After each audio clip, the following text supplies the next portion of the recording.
This is Star Talk, and I'm your host, Neil deGrasse Tyson, your personal astrophysicist. I work at the American Museum of Natural History in New York City, where I serve as director of the Hayden Planetarium. And today, I have with me my co-host, Chuck. Nice. That's right. Hey, Neil. Chuck. Good to be here, man. Always good to have you. It's always my pleasure. And you're wearing your official NASA uniform? Yes, without a doubt. I figured this was appropriate attire for what we are doing. You know, that, and it's the only clean... Thank you. That's right. Making that clear. So this is a Cosmic Queries edition of Star Talk. Yes, it is. And in this Cosmic Queries, we're going to be talking about the science of war. Yeah, man. Ooh, science of humans at war. Yeah, and I have to tell you, man, people are obsessed with this subject. I don't understand how.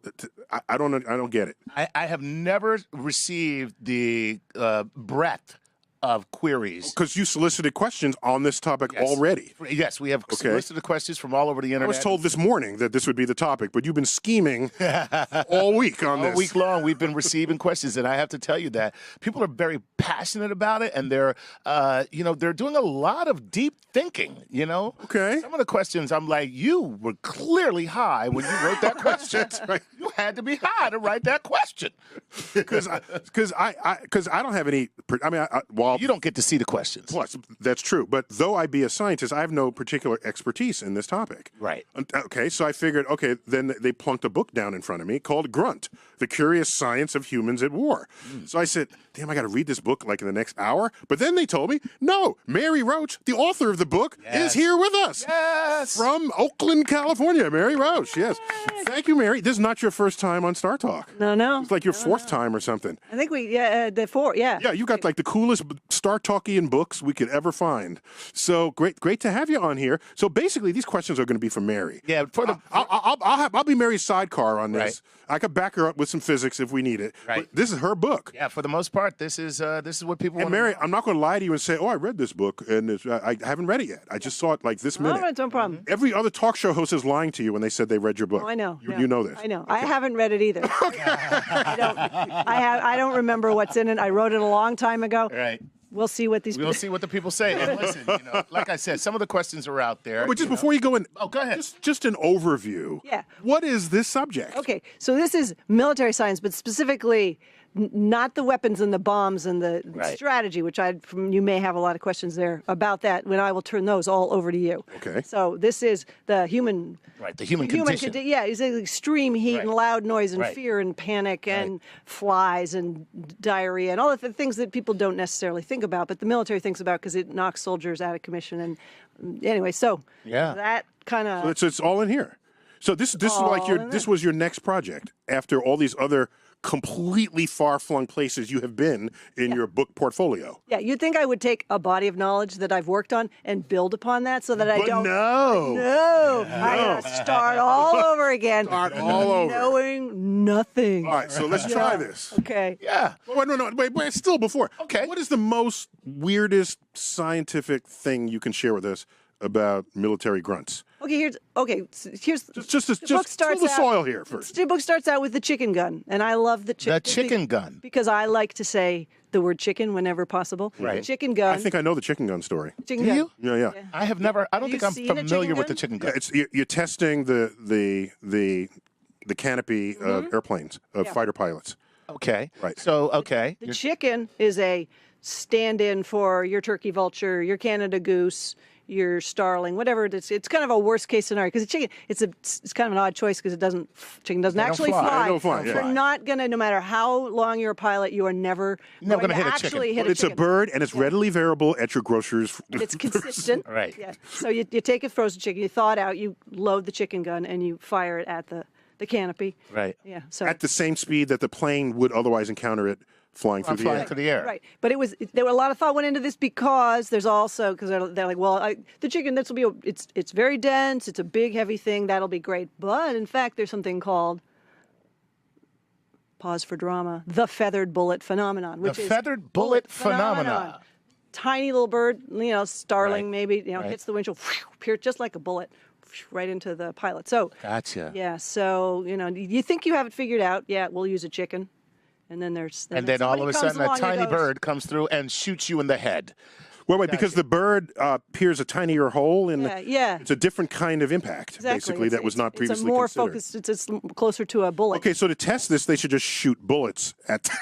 They could do that. Chickens. You sit here and let's see if the bullet hits you. The canopy. Ready? Right. Go. Or find a finch that's packing. Have a bird fire a gun. Right, exactly. Now, just 4 days ago, I was at Edwards Air Force Base, and I saw the canopy of the F-22 fighter, and it was large and beautiful. It was completely transparent. And what the pilots were telling me is that now it's not just a canopy to their side and to their front, it is completely around them. And so they have full, high-quality visual confirmation of anything that's around them. Right. And I said, shouldn't you be flying with instruments rather than relying on your own damn eyes? Yeah, that's normally the pilot's way. Oh, okay. Rely on instruments. That's what I. No, if you're a fighter pilot, that's what I thought. But anyhow, let's get to. So that's anyway, a good, interesting example. The chicken gun. Chicken gun. The problem I found out is that when birds and planes take off into the wind, so the birds are like heading along. They're not looking behind, so they don't have a visual awareness to get out of the way. So that's a problem. They're not looking at what's coming at them. Right. The plane's coming up from behind. But for me, that's one of the most beautiful metaphors. Do tell. It's in life. Here we go. When the wind is against you, Right. remember that is exactly the condition To take planes take flight. Wow. And that is a beautiful metaphor. Right. Mine is when the wind Canada is... geese. I'm sticking with the airplane here. Right, Look, exactly. why do you ruin my metaphor?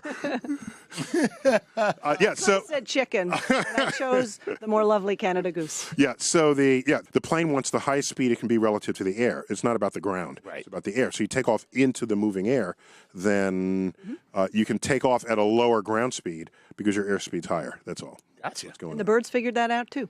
Yeah.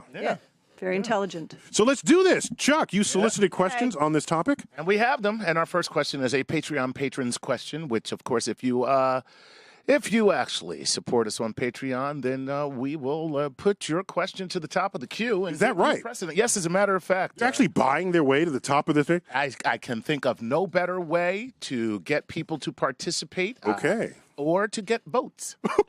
Okay. Buy the votes. Okay. What's your first question? So this is from Jeff Prime, who is a Patreon patron, and Jeff wants to know this from Omaha, Nebraska. My unit and I were deployed in Iraq from 2007 to 2008. I personally have known several men from my unit that suffer from PTSD while other members do not. With all other variables being equal, is there a biological reason why some soldiers handle war differently in a mental capacity that helps explains why some soldiers suffer PTSD while others do not? Good one. Mary, what That's do you a got? very good question. Very good question. And I do not know the answer. Cool. Yes. Okay. There you have it. There. There you have it. And moving on.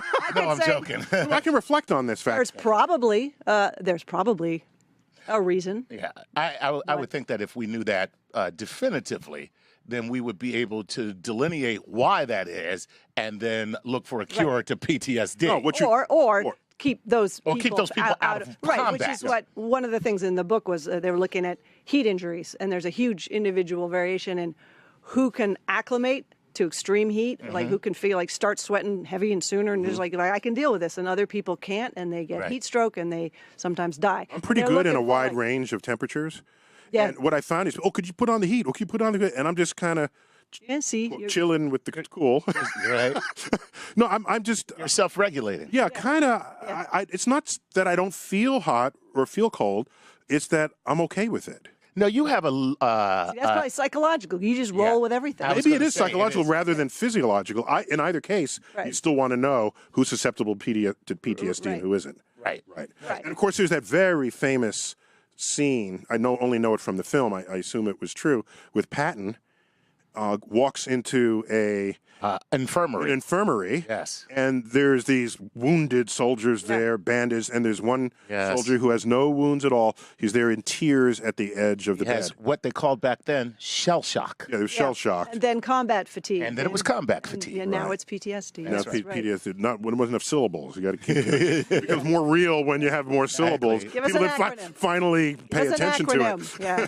So he bitch slapped Yeah, he did. the soldier, and this made it to the press that he had no sort of compassion. Compassion. Yeah, it was Empathy for this or young empathy man. for the and he Right. was saying, 'Cause he didn't bother him apparently, so he figured everybody else should. I guess it was a day when psychological injury was Right. not viewed as the same as physical injury, whereas Right. today so often Right. this is how we do. Okay. Yeah. Right. Well, What else you got? That's a great question. It remains a great question without an answer available from this table. Well, you know, I don't have an answer. there's nothing wrong with that. Okay. Now this one is really for Neil, Mary, and I'm reading it, Neil, because I'm not sure what this guy's talking about. Okay. Okay. And this is from Nick Sazfransky. You think that's right? Zafransky. Sazfransky. Look, if you start pronouncing Zafransky. names correctly, then we won't know what to do with you. You pronounce it however you want, and that's your thing now. That's my thing. I don't. Could be Zafransky. I don't know. Safransky, right? Whatever. Zafransky. Okay, here we go. I don't know. This is what he says. I'm a young sci-fi writer and fantasy. I'm currently working on a hard science fiction book. My question is, how much do we understand, here's the thing, Neil, exotic particles? What, if any, effect they do have on the human body? And then he says, if you could put a blurb about my book, I'd really appreciate it. Yeah, so I don't think I'm going to do the blurb about the book, but... Well, I think I have a way to link this back to Mary, but we have the portfolio of particles that exist, that have been measured. They have names, they have masses, they have, energies in different states and this sort of thing, and half-lives. And so some particles just go straight through you, like neutrinos. Right. Billions go through you every square centimeter every second from the sun, and they do nothing to us. They don't interact. What matters is if they interact with you. That's the difference. Okay? And if they interact, they could do damage. And so this is so if you want to weaponize a particle, you would make some kind of device that contains particles that will interact with your body in some way, mess with your DNA, mess with your skin, mess with whatever, and then that becomes a weaponized ray gun, basically. So you make the particles a delivery system for some type of debilitation. Correct. Now, we do this for electromagnetic energy. So there's a movable microwave device, which is it's a non-lethal anti-personnel weapon. Right. It's non-lethal. So if there's a crowd of people, you drive up this truck, you aim this antenna at the people, and it's like you just put them all in a microwave oven. Now, do you first get them to hold a burrito? So they can eat it on the way. So And you got to take the wrapper off. exactly. So what happens is their skin starts feeling hot, and they want to go out of the beam. So they scatter. They scatter. So this is how you can decentralize what might be a mob that's coming. Is there any discussion in the military about weapons, the effect of weapons on people that are not just guns, your traditional? Well, there was, not in this book, but one of my previous books, there was infrasound. I don't know which book this was even about. There was this. She's got so many books, she don't I remember don't which even book remember. that was in that she wrote. That's pretty cool. Yeah, that's badass, actually. Yeah. It's pretty badass. That's- In some book that I wrote somewhere, I believe I It's in there said. somewhere. So what you all do is like buy them all. Buy them all, lay them out, she can point to it. And you let there me, you you go. let me know. That's it. You buy them all. Exactly. Right. So yeah, but infrasound, there was this talk about that the military was looking for a non-lethal weapon. I think it was. Supposedly it would. It was infrasound, and it was like long, slow, Low frequency waves. frequency, and that it would have the same resonant frequency as some of the internal organs. So it would create fear, nausea, terror. But yeah, it never. This is like in Jurassic never Park. went anywhere. When T-Rex. Yeah. Like the liquid in the... Yes. Right, and you see the vibration in the liquid in the glass. Right. That type of deal. Yeah, like they would launch a ball of infrasound. But anyway, I could never find it. That'd be a knob. There'd be T-Rex would be one of the settings. Right. Yeah. By the way, the Exactly. military doesn't have to look for that. We already have it. It's called One Direction. Yeah. They're a boy band. Well, there was some concern about, NASA had concerns about, because the engines were putting in a launch, they would be putting out tremendous amounts of infrasound, and they were afraid they were going to deliver jelly to the moon, that it was that intense. But I think as it turned out, it wasn't. But in fact, they do have what they call a sound abatement system, and before every launch, in the seconds before they ignite the engine, you see this basically a swimming pool's worth of water dumped onto the launch pad. And the water absorbs the acoustic reverberations. That's right. They were worried that the acoustic reverberations would just completely tear apart the entire bottom half of the rocket. Right, like the singer with the glass breaking, shattering. Yeah, exactly, yes. Except now, so what they do is they put in the water. That absorbs the energy, and that way the energy doesn't hit the rocket again. So next time, watch very closely every single launch. And they're big tanks surrounding launch pads. They're water tanks. Bada bing! And then the vibrations hit, it vaporizes the water. So some of the smoke you see coming out is steam, basically. That's cool. Vaporized by the energy, the acoustic energy of vibration. That's amazing. Give me one more question. By the way, that is the exact sound that it makes when the water is dumped. Bada bing. Bada bing. Awesome. It's awesome. Bada bing. 3 words. Give it to us, Chuck. Okay, here's a quick one since we don't have a lot of time. Tech Advancement Through Wars from Maddie Stark on Facebook says this.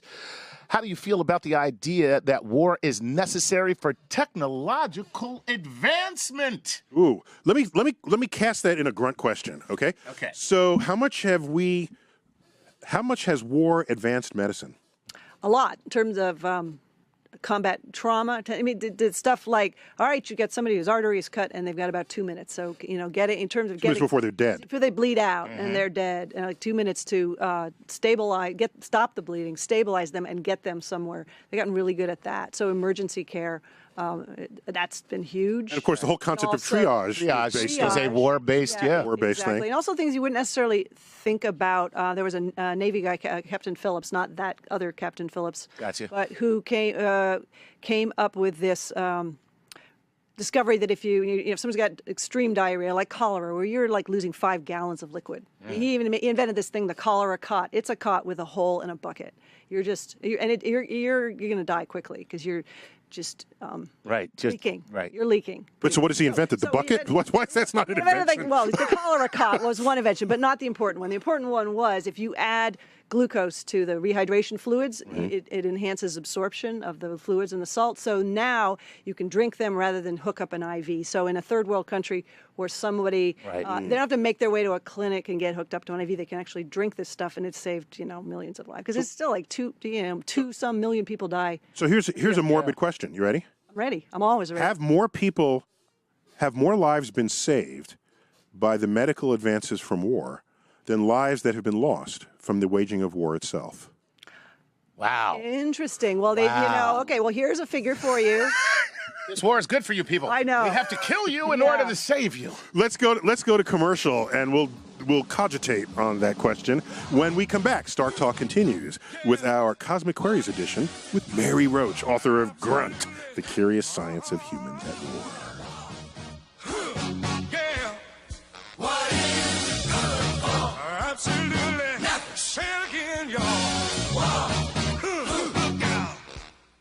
Penn State World Campus allows you to earn your Penn State degree online from anywhere in the world. Penn State World Campus offers more than 125 graduate and undergraduate degree and certificate programs, ranked #1 for online bachelor degrees by U.S. News and World Report, ranked in the top 10 online graduate programs in business, education, engineering, and technology by U.S. News and World Report. Penn State World Campus's convenient, flexible online format is a great option for you if you're a busy working adult, you want to advance your career or start fresh in a new field, or set your own pace to earn your degree, or maybe you couldn't finish your degree the first time because being an adult got in the way. Admission counselors and coaches are available to help you decide if Penn State World Campus is the best fit for you. Call them at 800-245-5518. That's 800-245-5518. Or visit them at worldcampus.psu.edu. That's worldcampus.psu.edu. Penn State World Campus, a world of possibilities online. This is Star Talk. The news, they lie, cut out, surprise. We're back. Star Talk. Neil deGrasse Tyson here, your host and your personal astrophysicist. We're doing cosmic queries. Love cosmic queries. Chuck, you're helping me out here. Absolutely. Yeah, and you solicited questions from our internet base. Yes, we have. And they knew in advance before I knew even what these questions. Well, you never get to see the questions. I don't even know what. Even though we're not trying to stump you, that's not the that's not the point. I get it. The point here is not to give you a question that you cannot answer, but it's to. I think that might be the point. Maybe it's more fun for some people. Yeah. Not for me. I don't know. So. Mary Roach is with us, yes. And her new book just released. This thing still smells like. It's got new book smell. New book smell. You can buy that and spray it on your old paperbacks. For a few weeks, and then it's old book smell. The Curious Science of Humans at War. Mm-hmm. And I left you with a question just before the end. Yeah. I just wanted to know, given how many lives have been saved by medical advances from innovations during war. Right. Could one make the case, the morbid case, that the number of people who have died at war is less than the number of lives who have been saved by the medical advances derived from it? Probably just from the dysentery and diarrhea statistics alone. I mean, you're talking, okay, so 2.5 million people a year, still the WHO, that's the figure for deaths. The World Health Organization. Yes, still, to this day. Yes. 2.5 million people die from dehydration, from diarrhea. A lot of them cholera or some other. In developing nations. So. Right. That's a huge 2.5 million a year. 2.5 million, exactly. Okay, so 50 million people died in the Second World War. It was the last number I checked. So 25 years of that. Right. That's just the diarrhea alone. Right. Plus but they are dying. We didn't stop them from dying. So I want to know if lives have been saved. Well, no, but she's saying that just the advancements that we've made to combat that may have saved a significant number of lives. Whether or not it balances, we don't know. But but my statistic that they're still dying. They're still dying. So what you're saying, that number could have been much larger. Much larger. Right. If that's the number, they're still. Yeah. That's the number that's still dying. It would have been huger. Huge. It would have been huge. Right. Just like my hair, huge. Okay. Huge. Yeah. Oh man! Not like my hands. Yeah. Okay. But then you know what? I recently saw a statistic on the number of deaths from car crashes versus every year that there's been a military conflict, the number of deaths just from car crashes dwarfs the number from killed in whatever the war that's going on. Okay, not the Second World War, but surely since then. No, since then. Yeah, we lose 100 people a day. Now, are they only accounting American deaths, or are they counting the number of people? Because we tend to kill a lot more people. Yeah, exactly. Yeah, that's true. That's true. But I can tell you, it's 100 people a day on the roads. And at the peak of the Vietnam War, we were losing 100 servicemen a week. So it's basically a factor of 7 higher in cars than in military, not the First World War. I mean, not the Second World War. But here's something I tweeted recently: that Second World War, you run the math. Mm-hmm. We were losing 1,000 humans per hour. Wow. 1,000 per hour died at the hands of another human being during the 6 years of the Second World War. Wow. That's insane. Yeah, that's However, the Mexican-American War, 7-to-1 ratio. Disease to combat injury, dysentery, diarrhea, malaria, 7-to-1. Of course, you think Mexico and diarrhea, they're always going to be linked. Wow. I know. So Poor true. Mexico, even back then. Don't drink the water. Back then. Yeah. Mm-hmm. So, there was that quote, William Osler, dysentery has been more fatal to soldiers than powder or shot. Ooh. Wow. That's even as good as your chicken metaphor that you let loose earlier. That was not. All right, Chuck, what else you got? Here we go. Let's move on. This seems to be a big theme that people want to know about. And this is from Heron Filth. Okay, that's the name. That's how you're pronouncing the name, but go on. No. F-I-L-T-H. Let me have fun with how you can't pronounce stuff. Okay. All right, go on. Maybe he just wrote it. Maybe that way wrote it that way to mess with me. All right. Here we go. Hi, Neil. Really love the show. Keep it up. My question is, in recent films such as Civil War, we're talking about Marvel Comics Civil War, we see genetically advanced soldiers like Bucky, who is a character, Captain America's friend. I'm sorry, I'm translating as he asked the question. And the Winter Soldiers, also part of the genetically modified soldiers. Could super soldiers eventually become a reality? If so, what are the biological implications of doing such a thing? Greetings from Mexico City. Whoa! Yes. This is a show for you. Yeah. Wait, so Mary, Go to Mexico City. It's supposed to be great. so Mary, are there studies of have there been attempts to modify the human physiology in war? I saw this amazing paper, DARPA. You know DARPA? DARPA's the way outside the box. Defense Advanced Research Project Agency. Yes. It was a paper.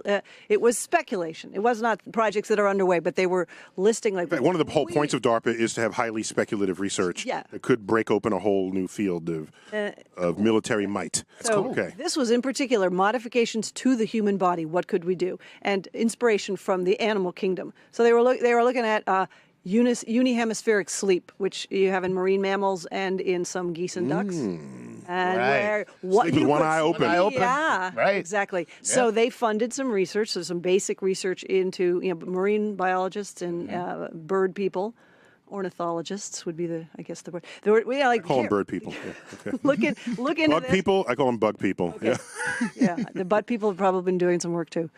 But just looking into like how does this work, and could we foster this and somehow make our soldiers able to sleep? Because sleep deprivation is huge, and it affects your performance, your military performance. So if there were a way to sleep with one half of the brain and keep the other eye open to make sure nobody's sneaking up. Then you swap brain halves. Then, Right. Yeah. Presumably both halves need Like sharks. Yeah. Right. Yeah. All right. So it was that. It was an amazing list. There were things like the human llamas, or could you somehow have more hemoglobin for mountain warfare? Could you make somebody able to kind of Sherpa-ize them quickly to be able to breathe, to function better at high altitudes?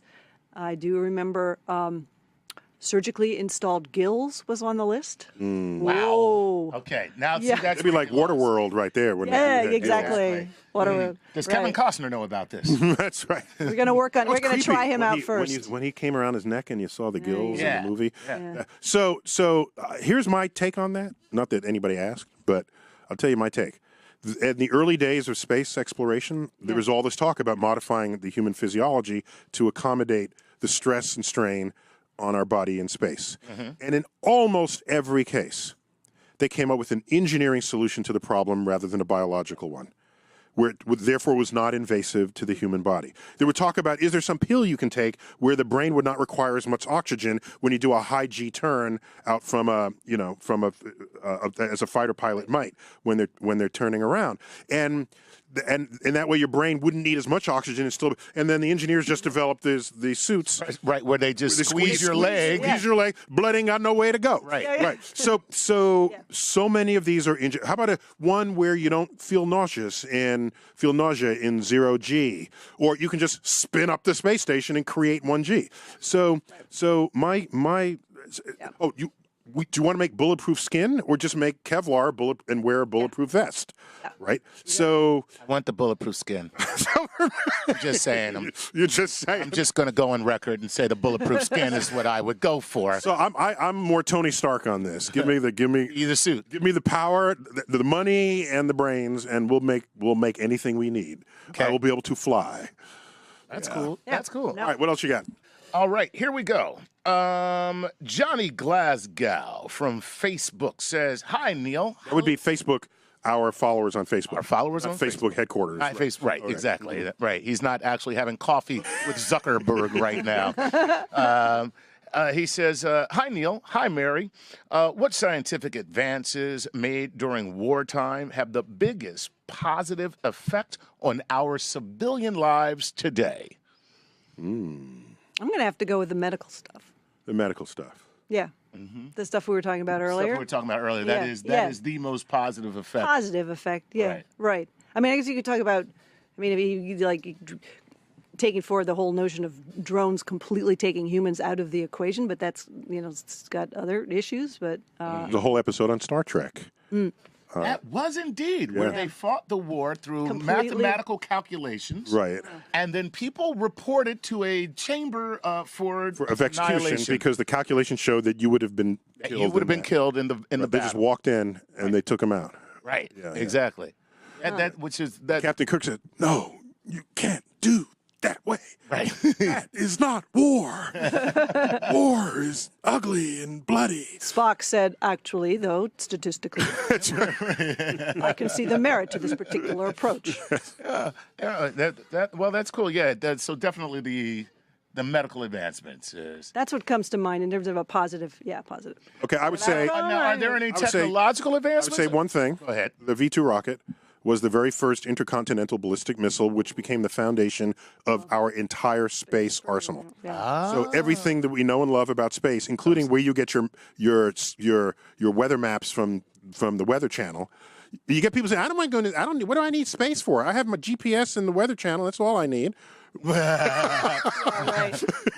That's like get your government hands off my Medicare. Exactly. That's what that statement is. That's exactly what that is. So I would say, yeah, but no, now, NASA. I mean, anything that's miniaturized, fire. Oh yeah, the entire miniaturized, lightweight. Well, that was NASA, not NASA, war. I know. That was, there's probably there's probably. War didn't have to miniaturize the way NASA did. No. You have to launch it.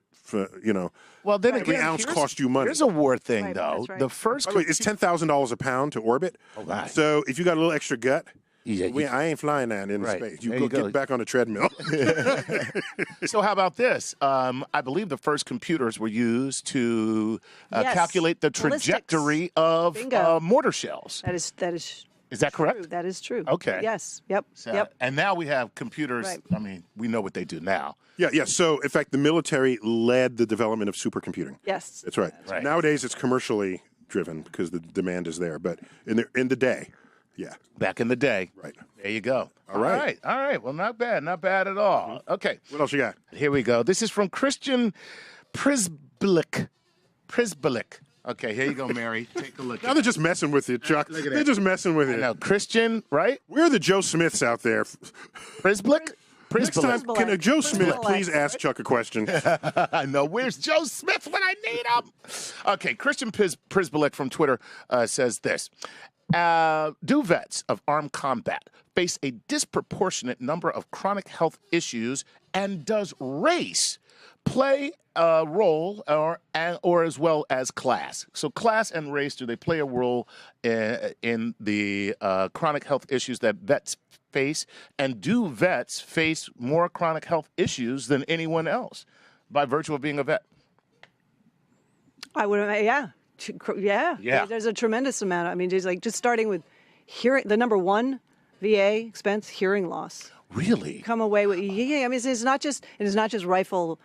Bombs going off in rifle fire. It's steady state noise. Like you're in a Black Hawk helicopter, Right. which is like 106 decibels, and you're in for right, yeah. And so then they have hearing protection. Chuck's imitating a Great helicopter. sound Is he like that? I like that. Yeah. Can you do an M16? Well, M16 is a little bit more staccato, so his But M16, the rifle. Sounds like a duck. I do. I'm not good. But then there's the Huey from Vietnam. No. Yeah. It's like it was a pulsing sound. So you're saying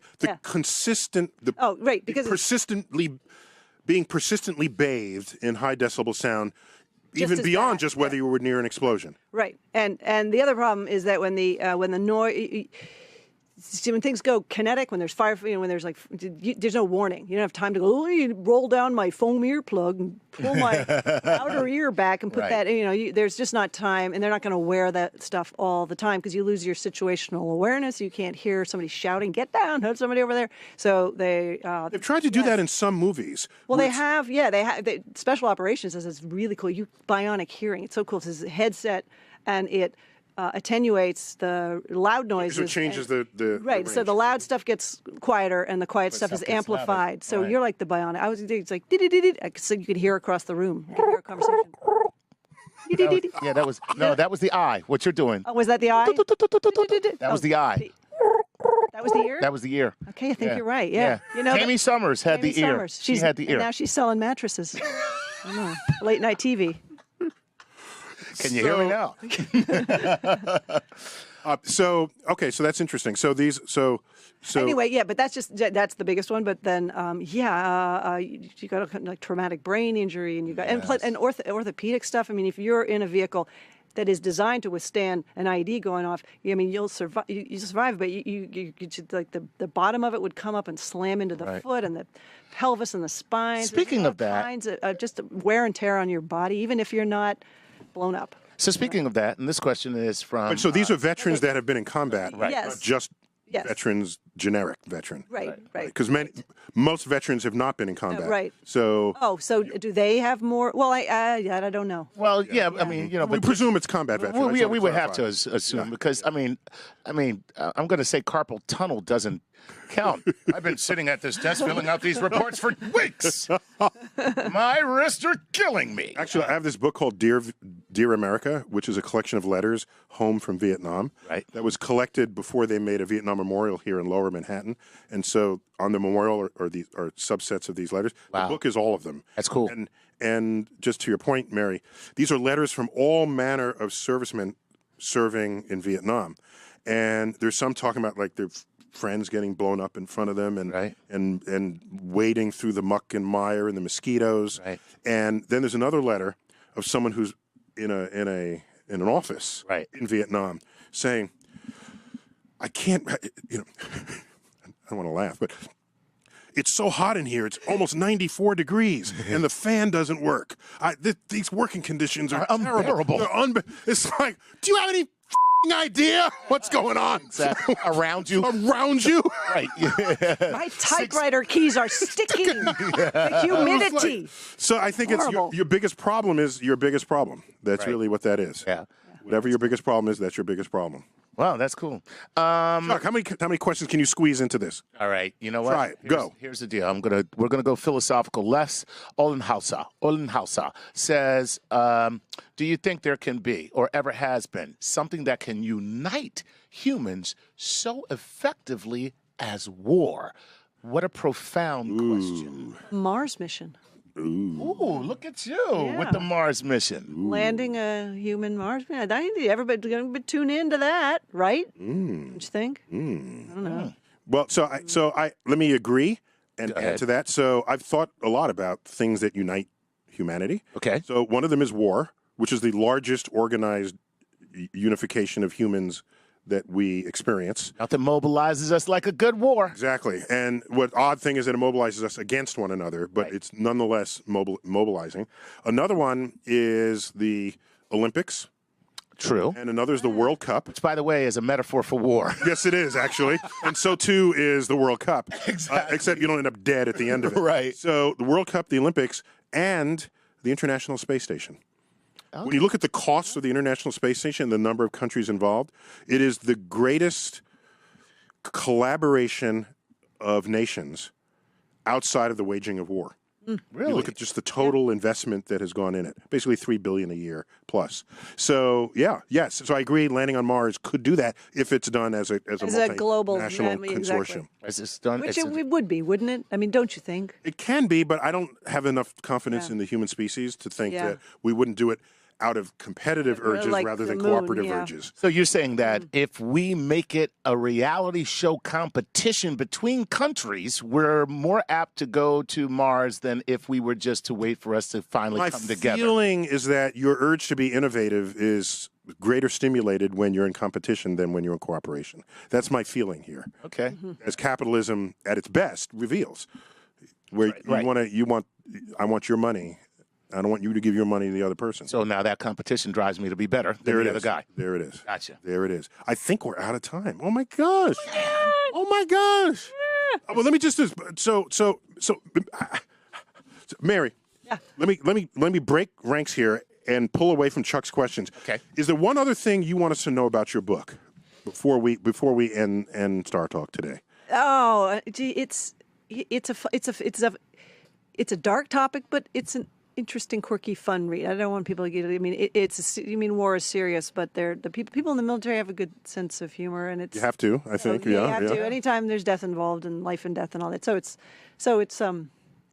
fun. It's a fun. And you interviewed servicemen? I was on a nuclear sub. I was in Camp Lemonade. They let you in? It took me a year and a half to get on. Yeah, I know.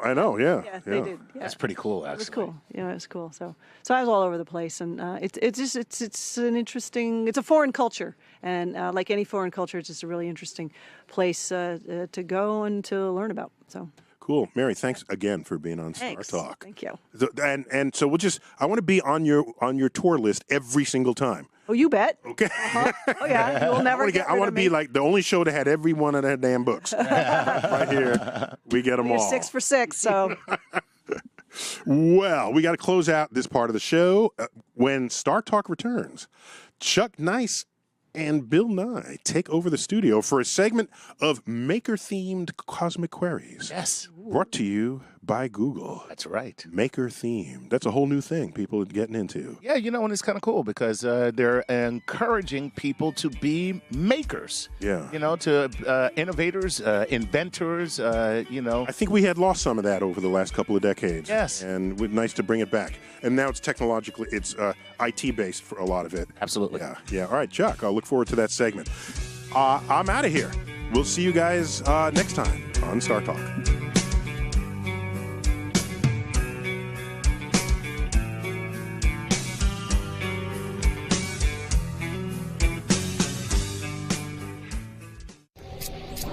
This is Star Talk. Let the thing go.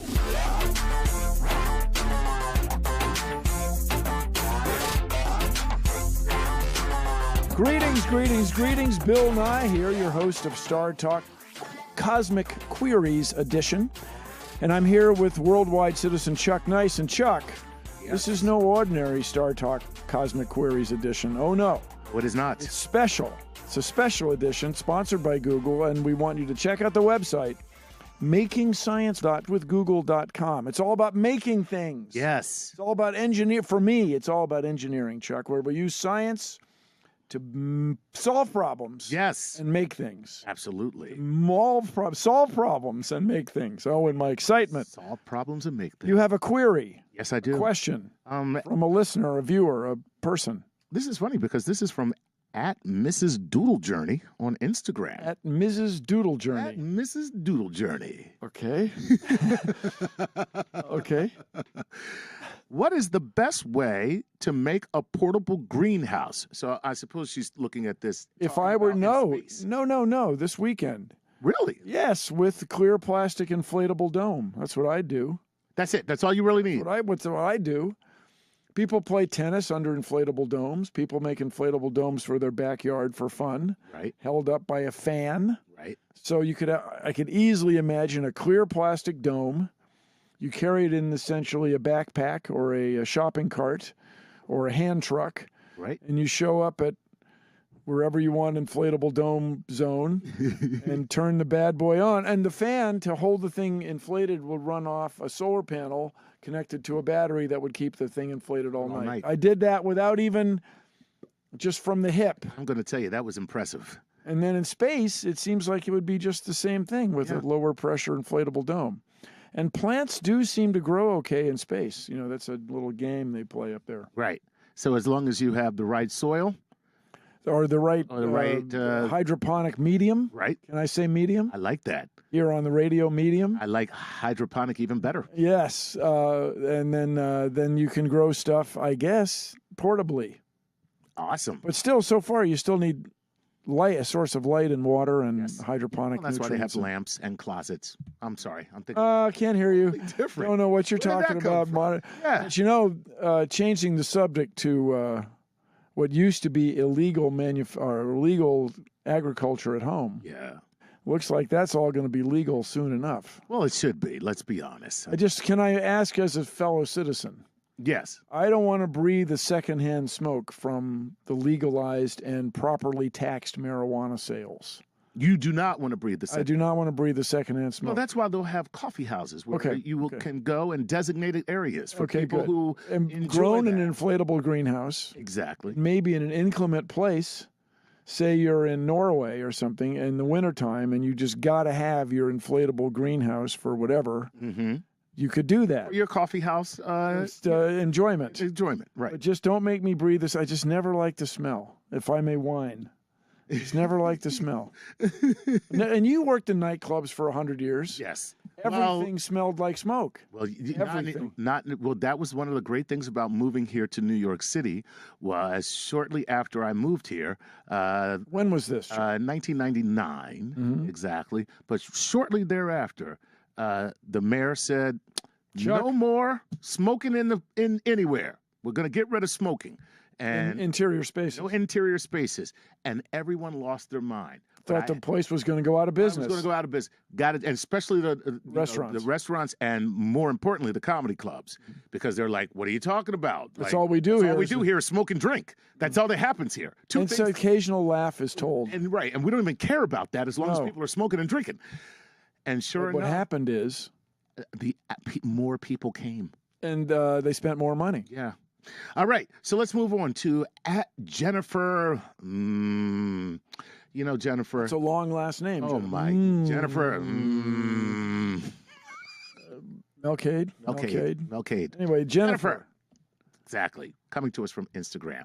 Now, this is somewhat of an existential question. Like, dude. And so you're going to have to kind of really just branch yourself for a minute. Right. Hey, Bill, what's next after 3D printing? Jennifer, I don't know. I don't know, but I think additive manufacture of all sorts is in the future for sure. You know, you can design shapes you can make additively or 3D printing that you can't make through conventional machining. So what's after that? I guess molecular scale 3D printing, or atomic scale. Look at you. You had it in you. Yes, atomic scale 3D printing. 3D printing. Individual atoms placed on, let's say, substrates of exotic new future circuits. Wow. Extremely compact. Hustling against Moore's law, you know, where every 10 years we double the amount of memory in a given volume. Right. Yes, that's the future, Jennifer. I've answered it succinctly. And you can take that to the bank, Jennifer. No, it seems reasonable. No, it does seem reasonable. All right, so now, okay, so these names. Oh.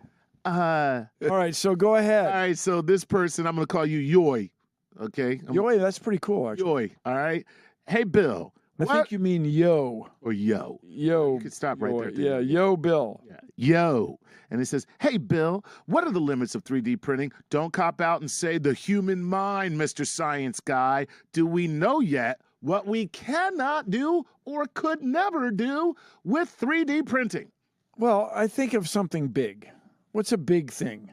Empire State Building. Empire State. I don't see why you couldn't 3D print it. No, and imagine the printer. How big does the Oh, no. The printer could go around. Well, not just that. The printer could go around the foundation in a big spiral. And it's going up to the sky indefinitely as long as somebody fed it spiral 3D printing fluid.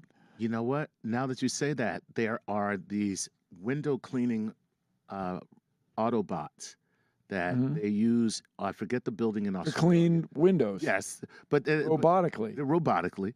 And that's how they work. They just go around the building in a spiral. Why not? And what's not to love? So I mean, you can. In other words, think of it where the printer doesn't have to be bigger than the object being printed. Let's go with that insight. Right. You follow me? Right. I got you. Squirting like a spider web is bigger than a spider. Exactly. In fact, the Empire State Building is bigger than a human. Exactly. By some fraction. Oh, my God. And humans showed up there and built the freaking thing. See, so, hey, here's the problem. You think too small. No, I'm joking. No, he or she is a listener and viewer. We love you. No, we do love you. You're not. That's a really good point, though. It's a spider web is much bigger than a spider. Yes. And it's because you're building out. And so this would be building The spider around. provides the protein, the raw material, and then also the design and construction. It's very cool. Look at that, Think man. big. Think big. Big. Doesn't have to be a spiral. That was Uncle Bill just kind of jamming. Mm-hmm. All right, here we go. Swanson Dinner. Swanson Dinner wants to know this. Our good friend. Good friend Swanson Dinner, Swanee, says 3D printing seems like a great way to pave the road for human colonizations of Pave the road, get it? Solar system. Well, that's it. That's what we want to do, is have 3D printers on board spacecraft that would make everything an astronaut needs when he or she needs it, rather than packing all this stuff. Right. And I think you'll want a substantial number of rolls of duct tape. But also you'd have a machine that would print all the tools you might need. Should anything go wrong, you make the tool to fix that thing. Otherwise, you don't take the tool. Instead, you take computer programs, computer files, full of the files to make the tools. And whatever powder or liquid or goo. Goo, yeah. I presume you have cold weather goo, vacuum goo, inside the spaceship goo, food grade goo, non-food grade goo, all on board the spaceship. Nice. You've been listening to Star Talk Radio. I'm your host, Bill Nye, with my co-host, Chuck Nice. Keep looking up.